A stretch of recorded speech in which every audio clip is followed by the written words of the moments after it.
Hi guys, nandito tayo ngayon sa Honda Prestige San Jose, Iriga City. At pag-uusapan natin ngayon kung sulit pa bang bumili ng Honda Click 125 ngayon 2022. Tara, simulan na agad natin.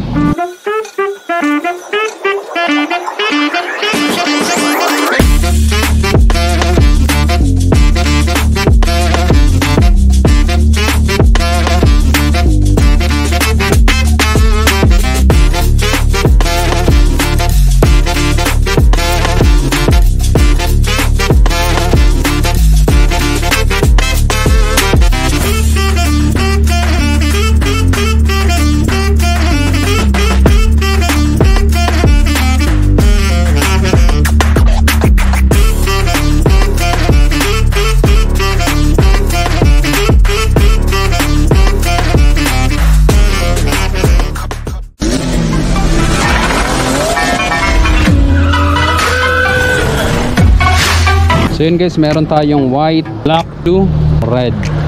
At ang maganda kasi dito sa Honda Click, pagdating sa kanyang ilaw, LED na lahat ng kanyang ilaw. Tsaka ang ganda ng design ng kanyang ilaw, oh, pahaba. Meron siyang daytime running light.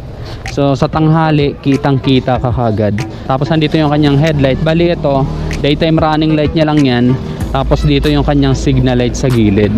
At saka ang ganda kasi ito, glossy. Tapos matte. Tapos yung kanyang visor, glossy din. Kaya may nakalagay dyan na decals ng Honda. Tapos PGMFI nakalagay dito sa gilid. Tapos dito naman sa side nito meron siyang decals sa red. Tapos Click 125i Honda. Tsaka yan, naka-combi brake na siya.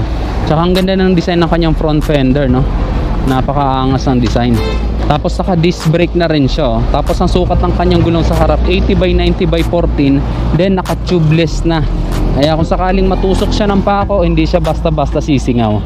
Tapos ang ganda ng design ng kanyang mugs, oh. Napaka-sporty ng design ng kanyang mugs.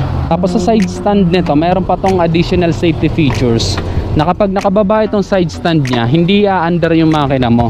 So magandang safety features to para sa mga makakalimutin na rider. Kasi kapag ka uma-under ka tapos nakababa yan, delikado yan, lalo na kapag ka lumiliko ka na eh. Kaya goods talaga na mayroong ganitong features itong Honda Click 125 na to.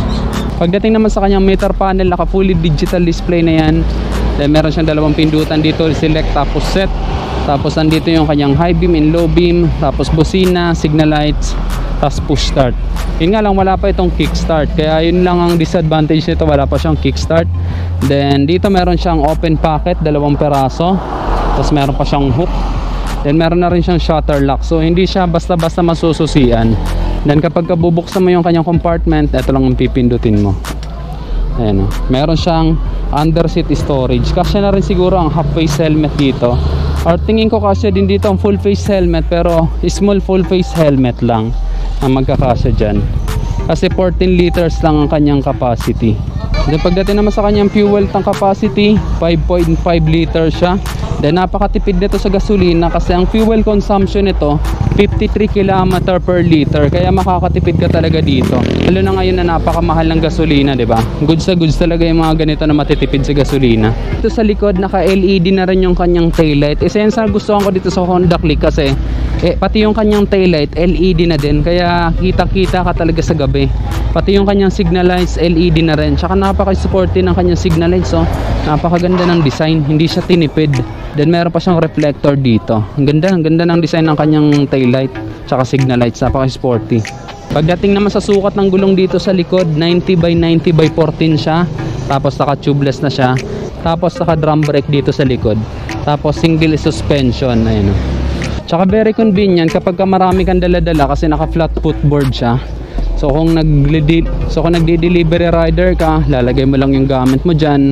Tapos sabit mo dito, lagay mo dito yung mga barya mo, basahan mo, di ba? Napaka-convenient kapag ganito na flat footboard.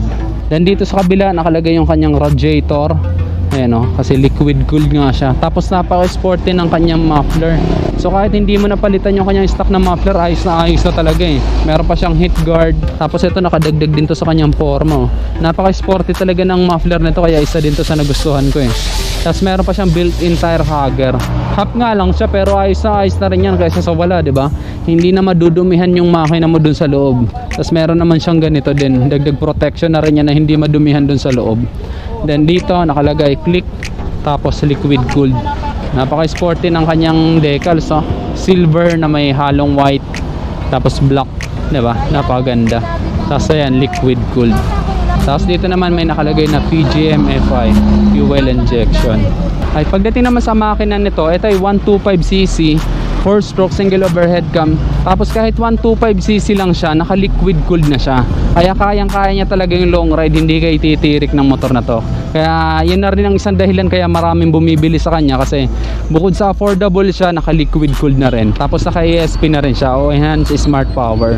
Pagdating naman sa kanyang dimension, ang kanyang overall length ay 1919mm. Tapos ang kanyang width ay 679mm. Ang kanyang height ay 1062mm. Tapos 111 kilos siya. So kahit 125cc siya, medyo may kabigatan siya. Dagdag stability na rin yun, lalong-lalo na kapag malakas ang hangin. Tapos sa kanyang ground clearance naman, 132mm siya. So saktong-sakto lang din yung kanyang ground clearance. Hindi siya ganun kataas, hindi rin siya ganun kababa. Sakto lang.